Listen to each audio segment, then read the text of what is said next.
E aí, turma, tudo bem com vocês? É uma satisfação estar de volta com vocês para mais uma aula de Geografia para você, aluno da segunda série do ensino médio. É sempre um prazer estar aqui com vocês, contribuindo com a sua aprendizagem. Esta aula de hoje é para você, aluno da segunda série do ensino médio. Como você já sabe, eu sou a professora Miriam Lira e ministro aulas de Geografia na rede estadual do estado do Acre. O tema da nossa aula de hoje é Espaços Rurais e Urbanos do Brasil. Nós vamos trabalhar aí a questão da zona rural e a questão da zona urbana no Brasil, destacando onde está morando a maior parte da população brasileira. Está habitando na zona rural, na zona urbana? Isso pode implicar em alguma coisa? O que atrai moradores para a cidade? Por que a população da zona urbana tem aumentado muito? Ok? Então é isso que nós vamos tratar na aula de hoje. Nós começamos aí falando do espaço urbano. O que é o espaço urbano? O espaço urbano é a parte que fica a cidade, ok? Nela se desenvolve o segundo setor, que é o da indústria, e o terceiro setor, que é o comércio e a prestação de serviço, que vem crescendo a cada dia. O crescimento dessa atividade, principalmente no terceiro setor, faz com que várias pessoas também queiram morar na cidade para trabalhar na parte do comércio, nas lojas, em shoppings, pequenos empresários. Então isso aí também se torna um fator atrativo nas cidades, né? As pessoas querem comodidade, porque também na cidade que a gente encontra hospitais, postos de saúde, escolas, universidades, né? Então a população acaba querendo ter mais comodidade. Mas o espaço urbano também precisa do espaço rural, porque é na zona rural que acontece o primeiro setor, que é a agricultura, a pecuária, a pesca, e nós precisamos da alimentação que é produzido lá na zona rural, ok? Nós estamos observando aí nessa imagem que nós temos a imagem aí da agricultura familiar, essa família aí trabalhando nessa parte aí, agricultura familiar com ferramentas mais rudimentares, mas também nós temos a agricultura patronal aí, que mostra aí a questão da tecnologia no campo. Essa tecnologia no campo é um dos fatores que favorece, por exemplo, o crescimento urbano, porque quando chega o desenvolvimento da tecnologia no campo, a mecanização das máquinas, nem todos os pequenos produtores conseguem acompanhar esse ritmo. E também a máquina ela acaba desenvolvendo a função de vários trabalhadores, então ocasiona o desemprego no campo. Com o desemprego no campo, as pessoas acabam querendo ir para a cidade, em busca de empregos para trabalhar nas indústrias. Então isso vem a relação entre urbanização e industrialização, que com a questão do crescimento industrial, cresce também o fator da urbanização.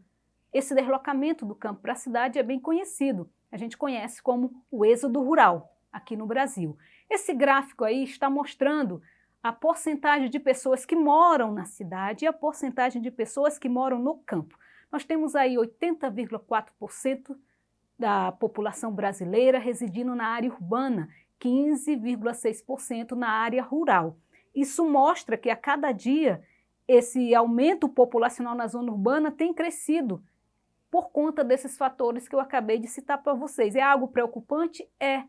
Acabei de falar no início da aula que é na zona rural que nós recebemos a alimentação. Se um país se torna totalmente urbano, nós vamos ter que importar toda a parte da alimentação, porque não vai ser mais produzido aqui. Então é importante haver um equilíbrio, né? E para que o pequeno produtor ou para que o agricultor continue produzindo, é necessário também que ele receba investimentos dos governos, né? Para escoar sua produção, estradas, equipamentos, para ele continuar trabalhando lá, para ele não desistir de produzir. Tranquilo?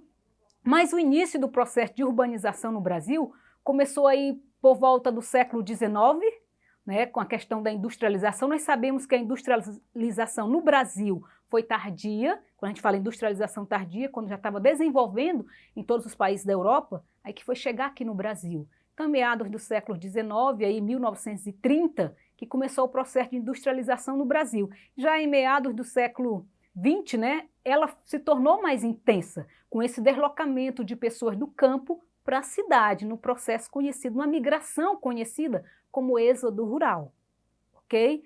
Aí surge também o processo de metropolização. Já ouviram falar em metrópolis? É a mesma coisa de metropolização. É que as cidades cresceram tanto, se desenvolveram tanto, né, que elas se tornaram grandes cidades influentes e importantes. Esse gráfico aí está mostrando o exemplo das mais importantes metrópoles do Brasil. Nós temos aí São Paulo, Rio de Janeiro, Belo Horizonte, Porto Alegre, Recife, Fortaleza, Salvador, entre outros, né, que se tornaram metrópoles e continuam atraindo mais pessoas ainda para a zona urbana, ok? Esse outro gráfico aí está mostrando a urbanização por regiões do Brasil. Nós vemos aí, como eu tinha falado na aula anterior, 85% das pessoas no Brasil moram na zona urbana, e nós vemos aí por regiões, a região sudeste, né, ela está em primeiro lugar, 93%, o que atrai essas pessoas para ir para a região sudeste é a quantidade de indústrias que existem nessas regiões e a questão também das áreas metropolitanas, das metrópoles brasileiras. Então a região sudeste acaba sendo a mais desenvolvida do país. Isso atrai pessoas que querem ir para esses locais, né, para os estados aí da região sudeste, para trabalhar nessas indústrias. E isso faz com que aumente o contingente populacional na área urbana. Ok? Mas, ultimamente, no Brasil, vem acontecendo um processo chamado de desmetropolização. Como é que se entende o que é desmetropolização? Metrópole, você já entendeu que são cidades que exercem influência sobre as outras. E, antigamente, ela se concentrava quase que todas na região sudeste. Aí, quando eu falo de desmetropolização, é que essas cidades abrangeram também áreas menores, outros estados menores. Quando isto aconteceu, recebeu o nome de desmetropolização, que foi investimento em outras cidades menores. Investimento em quê? Na área da indústria, ok? Por isso que é chamado de desmetropolização. Tranquilo até aqui? Podemos tentar responder as questões? Conseguiu compreender essa influência campo-cidade? Há uma preocupação aí sobre essa questão. Se a maioria da população decide residir na zona urbana, como é que fica a zona rural? Quem vai produzir o nosso alimento? Então tem que haver um equilíbrio em relação a isso, tá bom? Vamos ver se você conseguiu entender a aula de hoje? Vamos praticar um pouquinho? Vamos para a primeira questão. Sobre o espaço urbano brasileiro, assinale a alternativa correta. Letra A. As regiões sul e nordeste, embora menos povoadas, apresentam as maiores taxas de urbanização. Letra B. Com exceção das cidades de Brasília, Goiânia e Cuiabá, o centro-oeste brasileiro apresenta uma especialidade urbana quase nula. Letra C. A concentração de habitantes no sudeste, resultando na formação de grandes cidades nessa região, emergiu como uma reprodução da concentração econômica do país. Letra D. O espaço urbano brasileiro, embora não homogêneo, apresenta uma distribuição relativamente igualitária ao longo do território. E letra E, o número de cidades brasileiras com mais de 10 milhões de habitantes vem diminuindo em razão do processo de desmetropolização. Pensa um pouquinho, dá mais uma analisada. Vamos ver se você conseguiu acertar essa questão? Olha, se você marcou aí a alternativa C, você acertou. A gente viu lá no gráfico, né, que o sudeste mais povoado e urbanizado, assim é em razão da história da concentração produtiva e econômica do Brasil em relação a essa região. Lá está as indústrias, né, o Parque Industrial Brasileiro. Então isso atrai pessoas para morar neste local. Parabéns aí para quem marcou a alternativa C, para quem acertou esta questão. Vamos para outra? Vamos lá? Dentre as diversas consequências do êxodo rural para o Brasil, podemos citar. Você lembra que eu falei que o êxodo rural é o deslocamento do campo para a cidade, migração campo-cidade.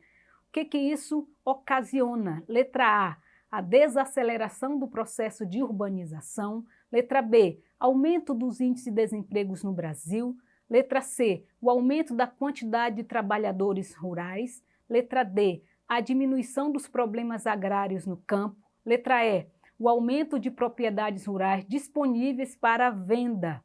Dá mais uma lida, dá uma pesquisada aí, vê se você consegue acertar esta questão. Vamos lá? Muito bem, quem marcou a alternativa letra B, aumento do índice de desemprego no Brasil, acertou, né? A gente comentou aí que o que faz com que as pessoas se desloquem do campo para a cidade é a mecanização no campo. Então a máquina vem substituindo o homem lá no campo. O pequeno produtor ele não consegue comprar a maquinária necessária para permanecer no lugar e aquele que vende a sua mão de obra, que trabalhava na lavoura, ele é substituído por máquinas. Então ele acaba abandonando ali a zona rural e indo para a cidade. aumentando assim a população urbana.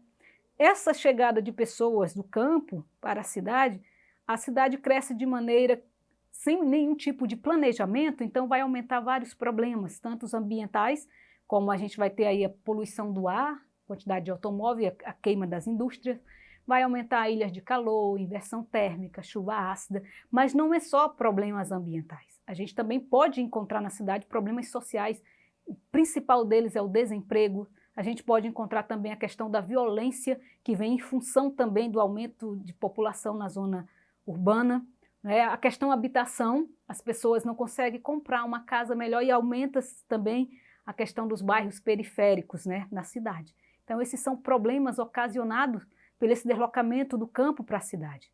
Vocês entenderam essa questão rural e urbana no Brasil? Quer praticar mais? Quer encontrar esse conteúdo e outras questões para estarem praticando? Entra na plataforma Eduque, que você vai encontrar esta aula de hoje. Lá também você vai encontrar outras questões para você estar praticando também o seu conhecimento. E obrigada a você de coração que assistiu a minha aula até o final. Eu espero continuar contribuindo com a sua aprendizagem. Até a próxima aula, se Deus permitir. Um forte abraço a todos e tchau, tchau.